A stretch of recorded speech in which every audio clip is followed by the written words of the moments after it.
Et bonjour à tous. Aujourd'hui, on se retrouve pour un débrief de l'année dernière, de mon année en tant qu'entrepreneur. C'était pas la première année en tant qu'entrepreneur, on va dire, ouais, c'était la première année où je la voyais vraiment comme un projet entrepreneurial, alors qu'avant c'est toujours pour lui.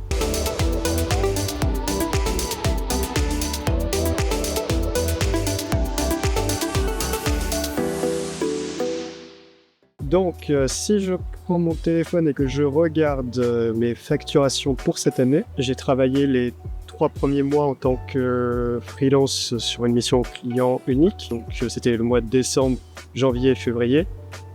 Pas vraiment les 3 mois sur l'année. Mais ça m'a fait, on va dire, ma réserve tout simplement pour l'année globale. Ensuite, par rapport à l'année dernière, j'avais eu des différends avec une société sur laquelle j'avais fait une prestation qui m'avait dit comme quoi me payerait en janvier, mais ça n'a pas été facturé. Enfin, ça a été facturé, mais ça n'a pas été payé. Concernant cette transaction, j'ai espoir de retrouver bien l'argent, même si je serai raboté un peu. Mais ça peut être un sujet intéressant pour une prochaine vidéo de comment, en tant que freelance, auto-entrepreneur ou même entrepreneur, recouvrir des factures impayées. Il existe des sociétés de recouvrement en soi.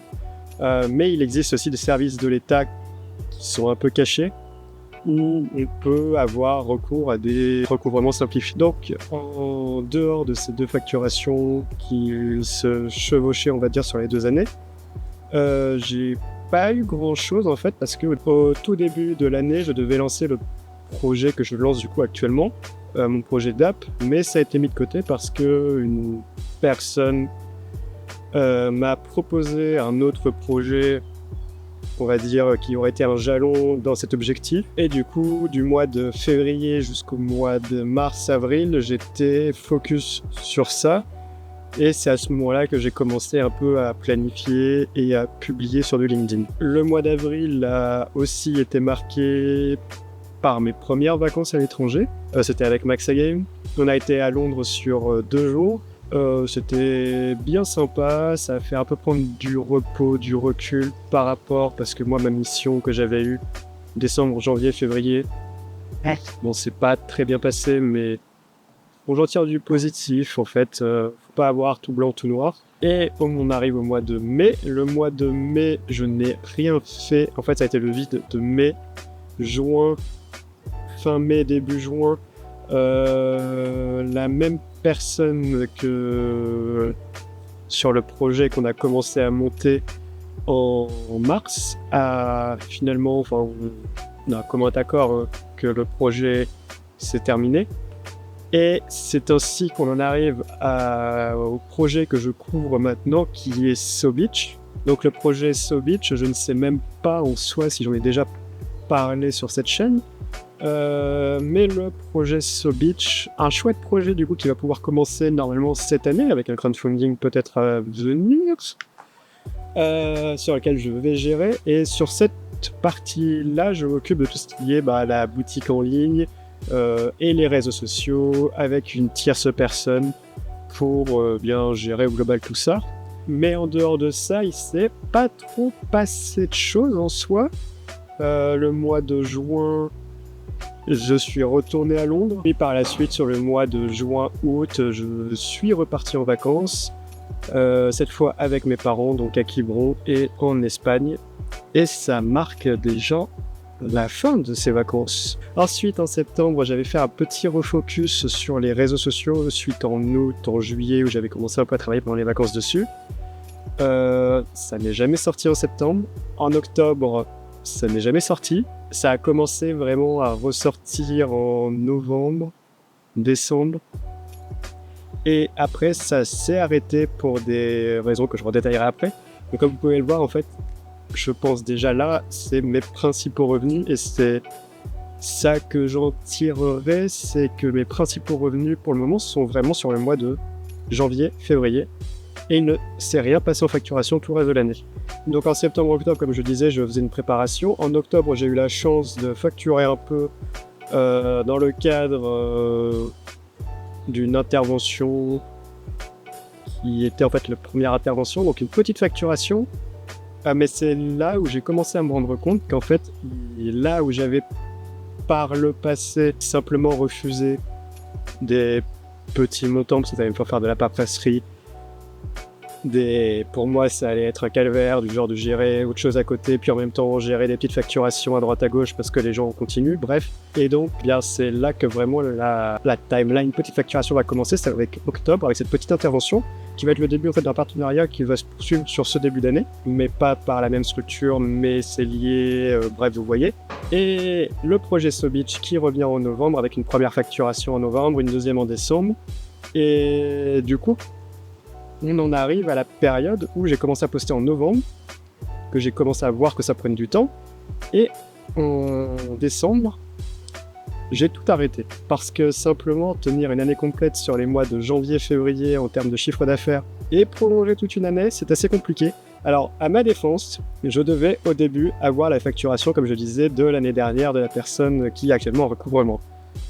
Mais c'est une fausse excuse parce que du coup, j'ai vachement rogné sur mes économies. À vrai dire, pratiquement tout y est passé. Et en décembre, j'ai dû prendre d'urgence, je dirais, un job bête et méchant pour pouvoir un peu remettre de l'argent de côté et pouvoir repartir de bon train.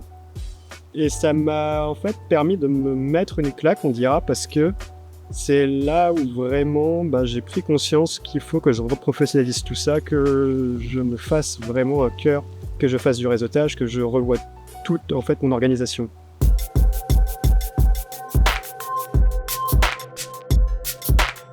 On en arrive vraiment là où les microtransactions en soi, ça fait tout, on va dire, parce que c'est ce qui va me sauver cette année. Donc cette année, j'ai pris en résolution, mais je l'avais déjà fait l'année dernière quand j'étais en difficulté, d'accepter ce qui peut paraître indécent, mais même les centaines d'euros, mais ponctuels. Là où je pouvais être tenté à les refuser avant, maintenant je me suis dit, même si ça fait des papiers, même si ça va me demander d'être présent sur tel ou tel endroit, en soi, avant on m'en proposait pas beaucoup, on m'a même jamais proposé je crois, mais en fait je ne prospectais pas vers ces montants-là, et du coup je me refusais à ces montants-là, en termes de facturation, alors qu'en soi c'est beaucoup mieux. Donc par exemple maintenant ce que je fais comme activité ce début d'année, j'anime un atelier le mercredi matin pendant 2 heures.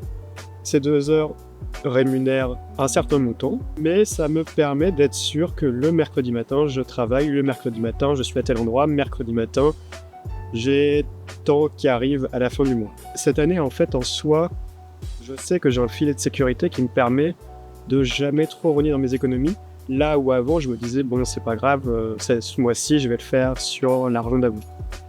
Maintenant, le but, c'est vraiment d'avoir ce petit filet de sécurité, puis par-dessus d'avoir des revenus pour la création de sites, pour des prestations d'agence, pour à peu près tout ce que je propose, plus pourquoi pas du YouTube, sur les réseaux sociaux, rajouter des revenus un peu récurrents, un peu passifs on pourrait dire sur ces réseaux, sur ces canaux, et puis profiter maintenant de ce parachute, de ce filet de sécurité,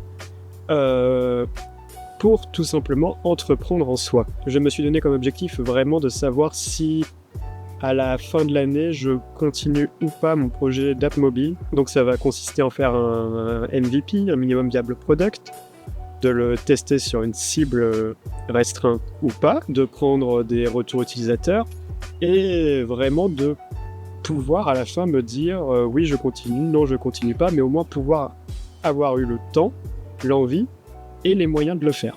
Plus par-dessus, le but aussi c'est de partager cette aventure, donc plus de mettre en fait sur Instagram qui s'affiche ici, de voir un peu les coulisses on va dire du monde entrepreneurial, de qu'est-ce que c'est en soi monter une boîte en 2024, les inconvénients, les avantages, créer un projet, trouver une équipe, trouver une cible, faire de la publicité, gérer des réseaux sociaux, tout ce genre de choses diverses.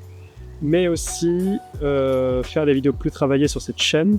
Donc là, c'est vraiment une vidéo pour pouvoir préparer les prochaines. Mais si je prends ma liste de contenus à venir, on aura du contenu sur les startups, du contenu sur les technos de pointe, où je ferai un peu, pas des tutoriels, mais une explication brève et concise, j'espère, de en quoi ça consiste.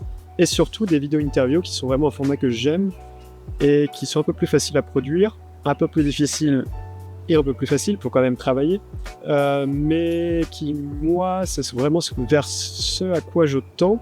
Et pour vous dire, là, sur ce mois d'avril, le but, c'est vraiment d'être régulier, de voir que ce soit sur les réseaux sociaux, mais aussi au terme professionnel, de vraiment tenir mes engagements, tenir mes objectifs envers moi-même, parce que c'est sûrement ça le plus gros problème en étant entrepreneur. J'espère sincèrement que cette vidéo vous aura plu. N'hésitez pas à vous abonner, à mettre un like et à me suivre sur tous les réseaux. Maintenant, je vous donne également rendez-vous le lundi sur Twitch de 9h à 18h et le vendredi de 11h à 19h. Vous pouvez retrouver de toute façon toutes les informations sur mes réseaux en description, que ce soit Instagram, TikTok, Twitch, mais également Facebook, même si je n'y suis pas spécialement actif. Et quant à moi, on se retrouve bien dans une prochaine vidéo pour de nouvelles aventures entrepreneuriales. Prenez soin de vous.